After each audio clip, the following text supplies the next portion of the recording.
안녕하세요. 책 읽어주는 수희입니다. 오늘은 데이원 출판사의 세이노의 가르침이라는 책을 일부 읽어드리겠습니다. 이 책은 오래전부터 유명했었는데요. 2023년 정식으로 출간되면서 베스트셀러의 정점을 장기간 찍은 책입니다. 자수성가로 1,000억 원대 자산가 세이노 작가님의 경험을 바탕으로 젊은이들에게 부자들의 특징과 부자가 되기 위한 조언들을 시원하게 담은 책이라고 볼 수 있습니다.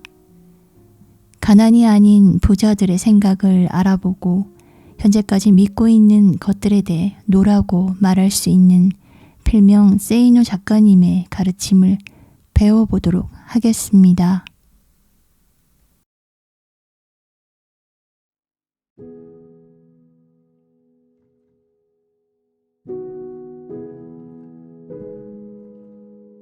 (10분) 이상 고민하지 말라. 어니제이 젤린스키의 느리게 사는 즐거움에 이런 말이 나온다.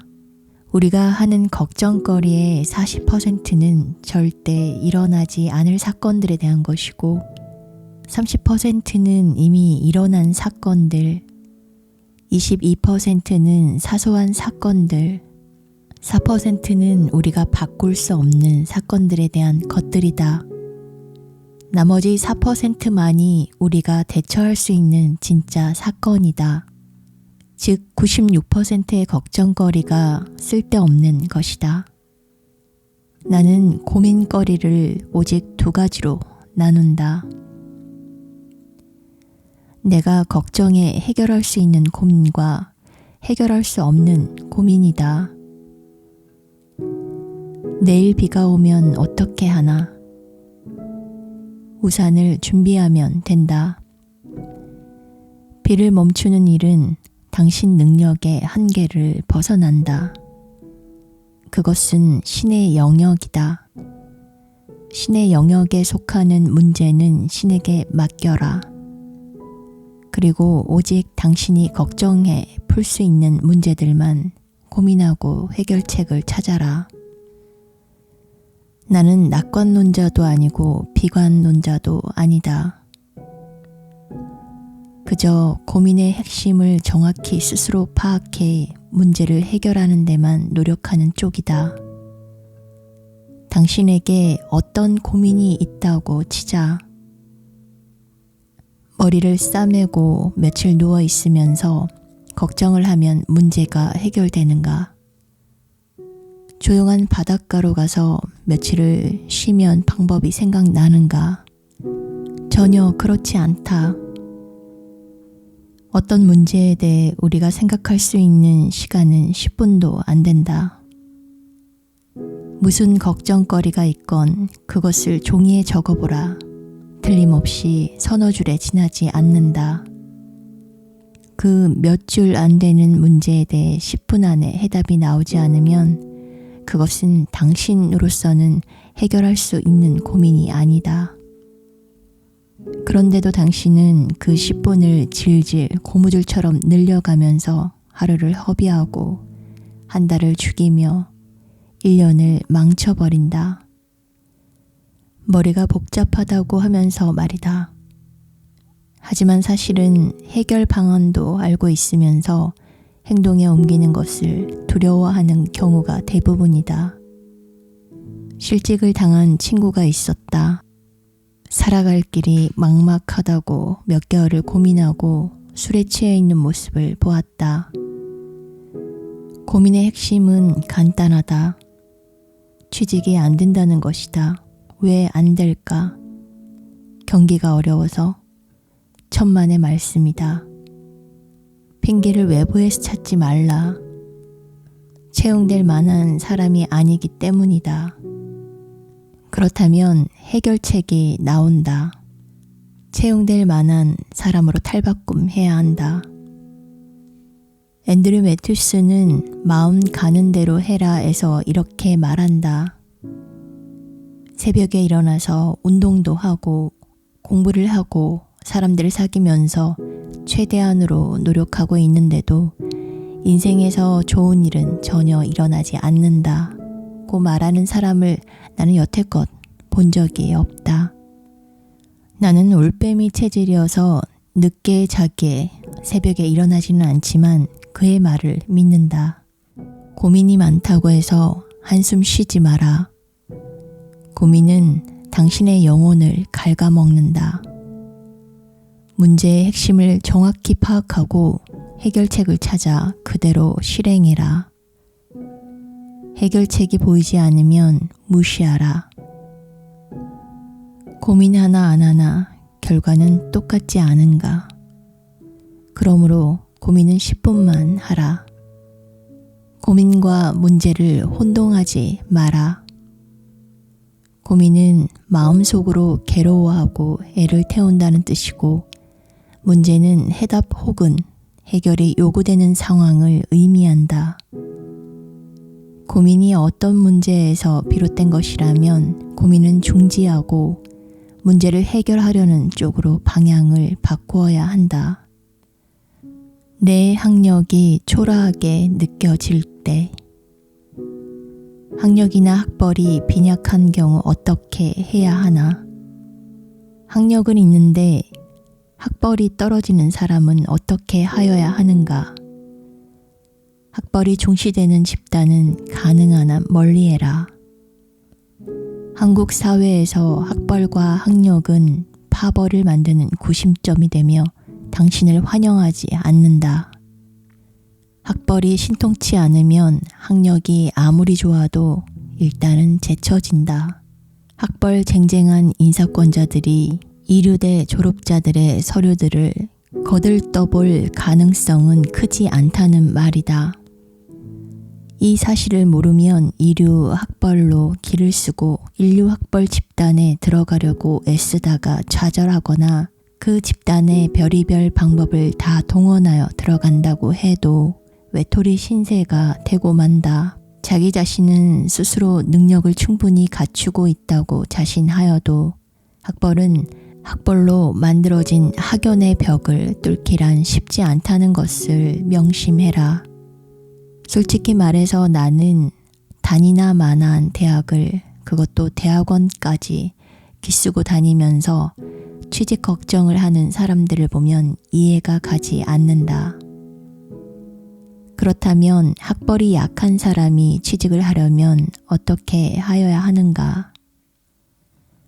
1998년 초 외환 위기로 온 나라가 풍비박산 나면서 취직하기가 하늘의 별 따기만큼 어려웠던 시절, 내가 경영한 외국 법인에서 신입 여직원들이 필요하여 이른바 인류대 취업실에 공고를 부탁하였던 적이 있다. 자격은 영어와 컴퓨터 활용 능력이었다. 예상대로 수많은 지원자가 몰려들었다. 제출된 이력서 중에는 내가 학교 이름조차 한 번도 들어보지 못했던 한 지방대 졸업자가 한 명 있었는데, 영어나 컴퓨터 모두 상당한 실력을 객관적으로 갖추고 있었다. 나는 그녀에게 흥미를 느끼며 면접 대상자에 포함시켰다. 그리고 면접에서 나는 그 지원자에게 물어보았다. 인류대 출신이 아닌데 어떻게 이력서를 제출할 수 있었는지를. 그녀의 대답은 이러하였다. 저는 지방대 출신이지만 이 사회에서 필요로 하는 것들은 인류대 졸업자보다 더 많이 갖추어 왔다고 자부합니다.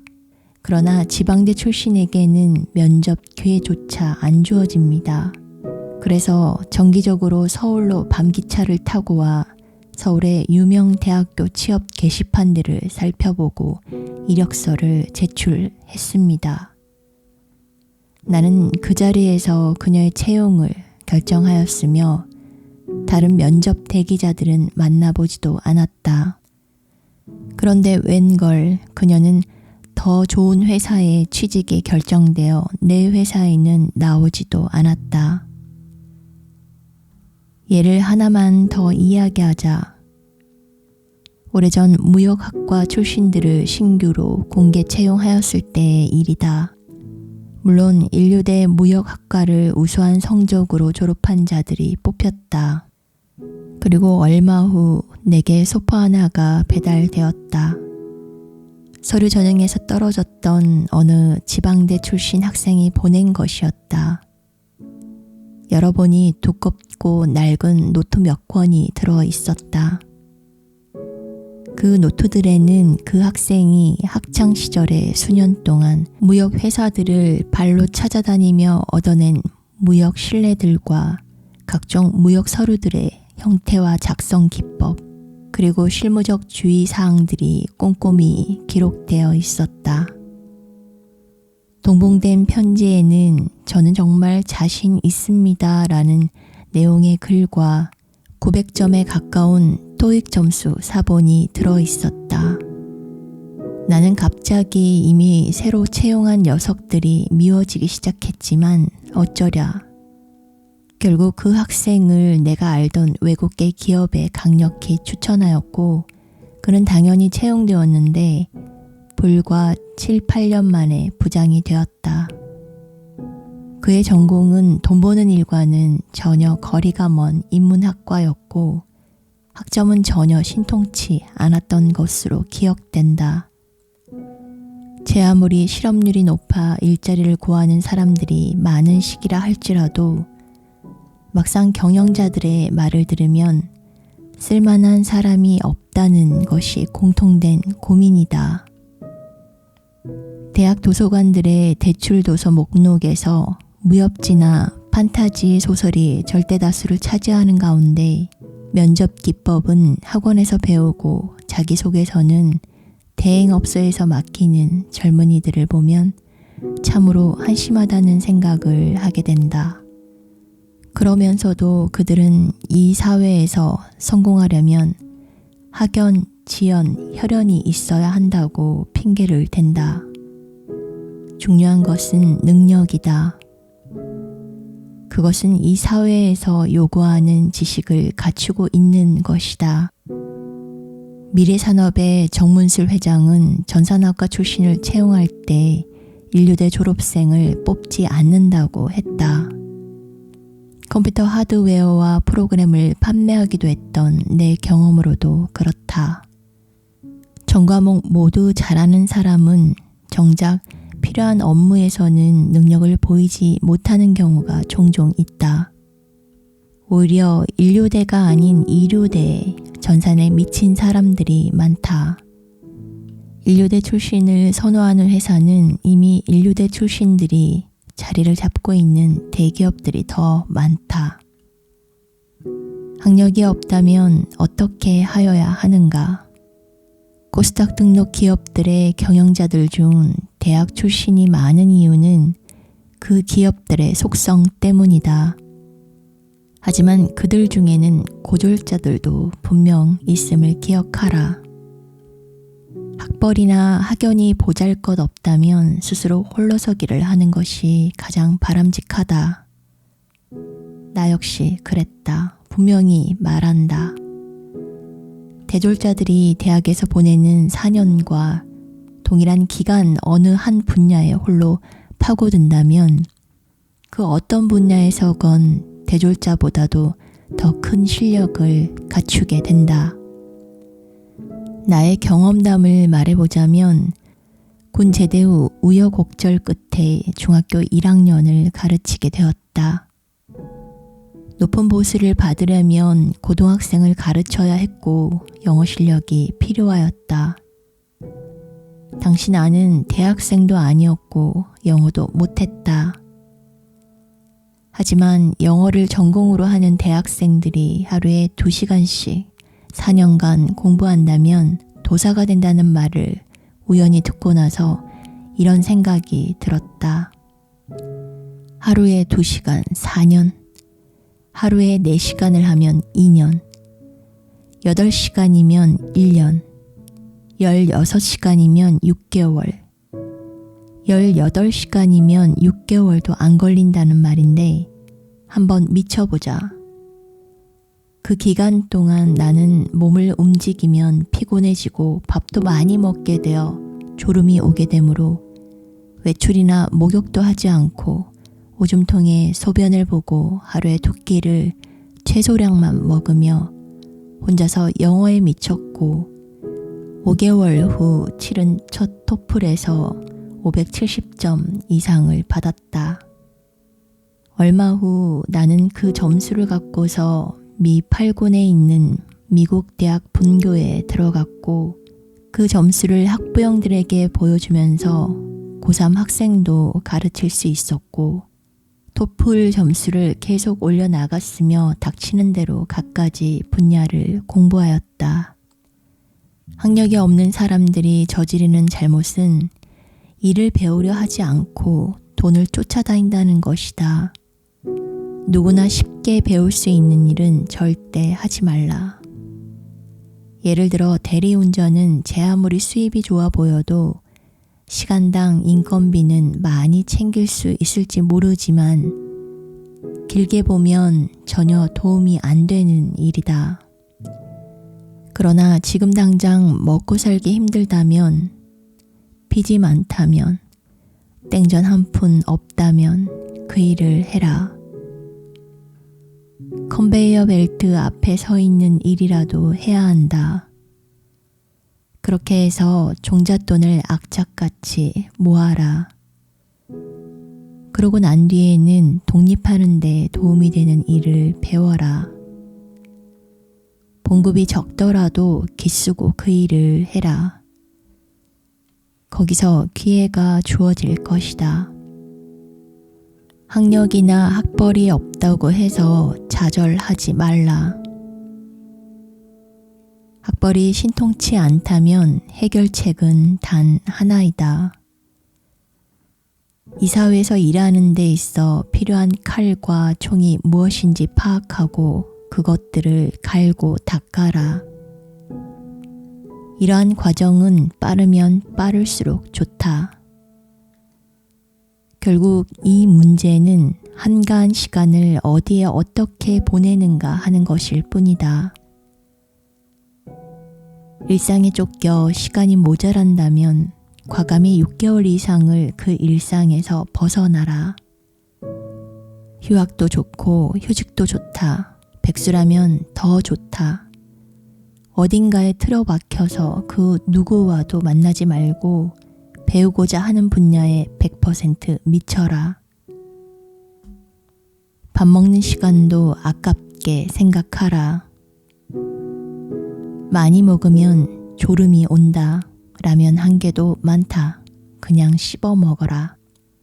그리고 스스로 독립하거나 중소기업 같은 작은 조직에 들어가는 것이 좋다. 사람들이 알아주는 좋은 회사라는 곳에 다니지는 못하겠지만 일 전체를 배우게 되며 길거리 지식을 얻게 되어 부자가 될 가능성이 높아진다. 대만이 중소기업의 천국인 이유는 직원들이 이를 배워 작고 독립하기 때문이다. 극복해야 하는 것은 체념과 게으름이다.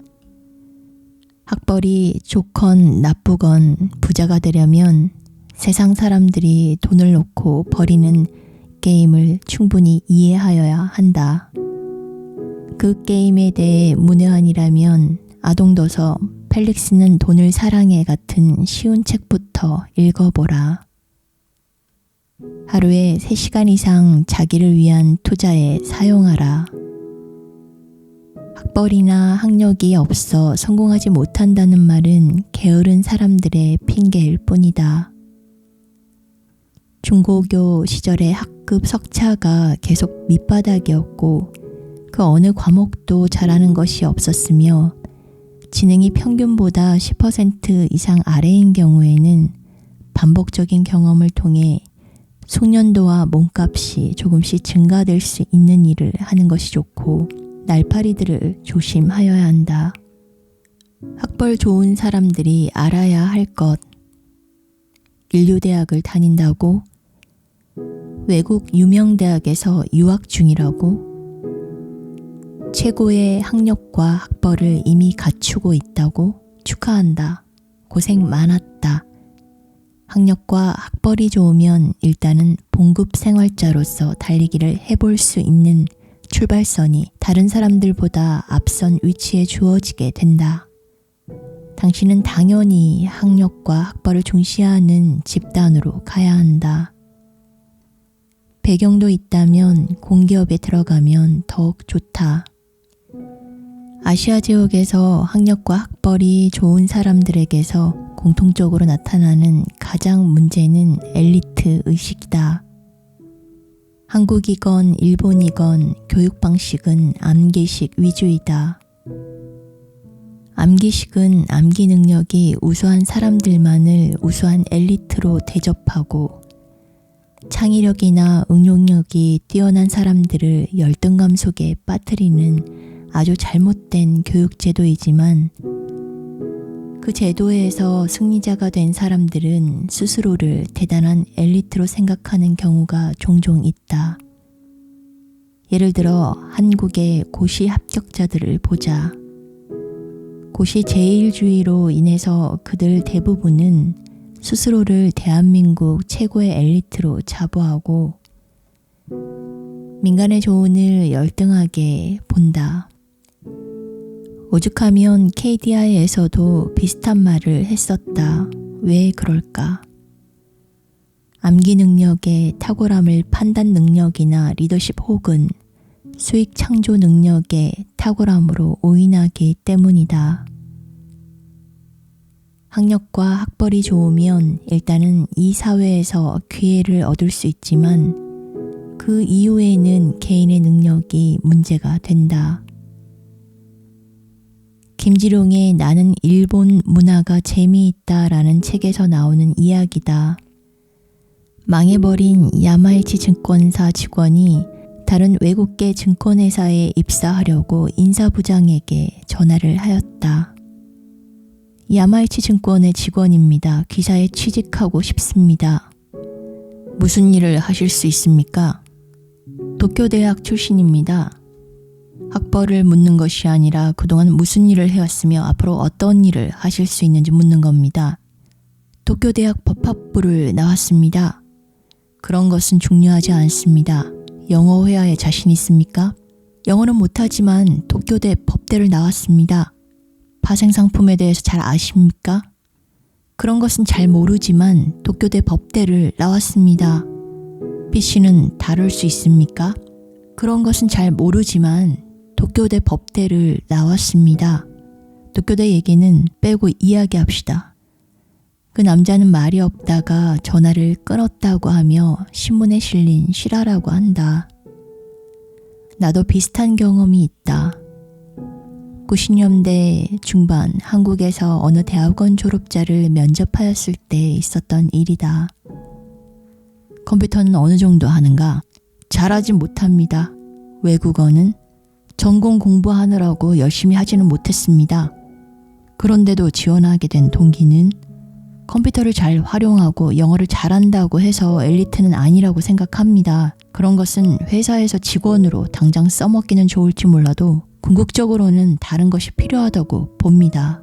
그게 뭔데? 저는 대학원을 다닌 것이지 학원을 다닌 것이 아닙니다. 정보화 시대에는 기능적인 능력보다는 혁신적이고 창조적인 아이디어를 내는 인재가 필요합니다. 저는 그 아이디어를 재개할 수 있는 소양을 닦았습니다. 한 명의 아이디어가 10,000명을 먹여 살릴 수 있다고 믿습니다. 오케이, 알았네. 그렇다면 10,000명을 먹여 살릴 수 있다고 믿는 실현 가능한 아이디어를 전공과 관련된 것이건 아니건 간에 하나만 이야기해보게나.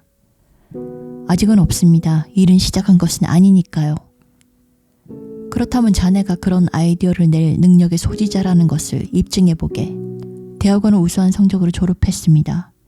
학점은 교수들에게 받았지? 네. 자네 교수들이 10,000명을 먹여 살리는 아이디어를 낸 적이 있다면 말하여 보게. 없는 것 같습니다. 그렇다면 내게 그 학점이 무슨 의미가 있다는 말이지? 저는 자신 있습니다. 저는 정말 자신 있습니다. 그런 엘리트 사원이 될 것입니다. 글쎄, 그걸 어떻게 믿을 수 있느냐고. 믿어주십시오. 저는 인류대학과 인류대학원을 졸업하였지 않습니까? 이런 닭대가리. 좌우지간 학력과 학벌이 좋은 사람들은 일부는 독창적 아이디어를 사업화시켜 부자가 될 수도 있지만 홀로 활동하는 전문직이 아닌 한 99%는 이른바 좋은 직장을 원하기 때문에 대기업 같은 조직의 일원이 된다. 능력별 연봉제를 실시하기도 하지만 대부분 비슷한 학력과 학벌을 소유하고 있으며 그 비슷한 사람들의 집단 속에서 당신은 절대 유별난 존재가 아니기에 월급의 차이가 큰 것도 아니다. 특히 조직 내 1차적 기회는 학력과 학벌 게임에서 최고의 졸업장을 갖고 있는 자들이 거의 독식하거나 오너의 친족들이 가져가게 될 가능성이 높다. 위로 올라갈수록 자리는 한정되어 있고 경쟁은 치열하지만 능력이 있어도 배제당할 수 있음을 반드시 기억하라. 대조직일수록 내부에서 은연중 파워게임이 벌어지고 있기 때문에 상층부로 올라갈수록 능력만으로 모든 것이 술술 풀려나가지는 않으며 아부도 좀 하고 줄도 잘 서야 할 필요가 있을 수도 있다는 말이다. 결국 조직 내에서 계속 올라가지 못할 것 같다면 탈출하여 길거리로 나와야 하는데 체면이나 안정에 대한 욕구가 커서 여간에서는 그렇게 하지는 않는다. 특히 제 아무리 유명한 경영대학원 출신이라고 할지라도 경영관리 기술을 이론적으로 배웠을 뿐이지 돈 냄새를 맡는 후각을 훈련받은 것은 아니기 때문에 일단 중간 관리자급 정도가 되어야 개인별 능력의 차이가 혁혁히 드러나게 된다. 실제로 나는 미국 유명 MBA 소지자들 중 미국인이건 아니건 연봉을 더 주어야 한다고 판단되는 사람도 보았지만 처음 입사 당시에 연봉을 반으로 깎아도 여전히 돈이 아까운 사람들도 보았었다. 대조직에서는 일이 분화되어 있기 때문에 집단 속에 숨기 쉽고 스스로 많이 배웠다고 생각하기에 능력 배양을 등한시하는 경향도 많다. 가장 한심한 경우는 대조직에서 얼마의 예산 혹은 매출을 주물렀다는 것을 자신의 개인 능력으로 생각하는 경우이다. 조직이 일을 하는 것이지 개인이 일을 하는 것은 아닌데도 말이다. 전문 직업인들을 제외하고 학력과 학벌이 좋은 사람들이 부자로 살고 싶다면 어떻게 하여야 할까? 연봉을 누가 더 받나? 게임에서는 학력과 학벌이 좋을수록 처음에는 일단은 유리하지만 불행하게도 홀로 독립하여 누가 먼저 부자 되나 게임에서는 그것들이 정말 별 의미를 주지 못한다. 부자가 되려면 미국인들이 길거리 지식이라고 부르는 총체적 통찰력이 있어야 한다. 이것을 대조직에서 배우기는 대단히 어렵다. 언제나 일 전체보다는 일부분만 배우게 되고 맡은 분야 이외에는 관심을 잘 두지 않기 때문이다. 부자가 되려면 실물 경제 속에서 돈 냄새를 잘 맡아야 하는데 학교 공부만 하였기에 실제 상황은 잘 모르는 경우도 많다. 컴퓨터를 이용하면 언제라도 확인할 수 있는 지식들을 얼마나 자기 머릿속에 이전시켰는지는 더 이상 중요하지 않다. 창의력과 응용력이 얼마나 개발되어 있고 부가가치 창출의 능력이 어느 정도나 있는지가 결정 요인이다. 이런 능력을 기르려면 학력이나 학벌에 대한 더 많은 대우를 찾아다니는 것보다는 이를 총괄적으로 좀 더 많이 배울 수 있는 직장을 찾아야 하는데 그렇게 하는 사람은 정말 드물다. 그러다 보니 결국은 평생을 직장인으로 살게 되는 빈도가 높고 소비 성향도 높다. 내 주변에 있는 수많은 학벌 좋은 사람들이 내게 하여 온 말이 있다. 직장 때려치우고 빨리 사업해야 할 텐데 그 말을 나는 1, 2년 들었던 것이 아니라 수십 년을 똑같은 사람들에게서 계속 들어왔다.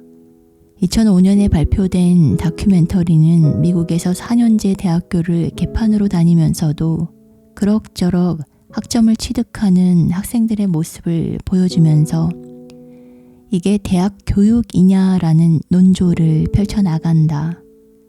나도 한국의 대학 교육에 대해 대체적으로 그렇게 생각한다.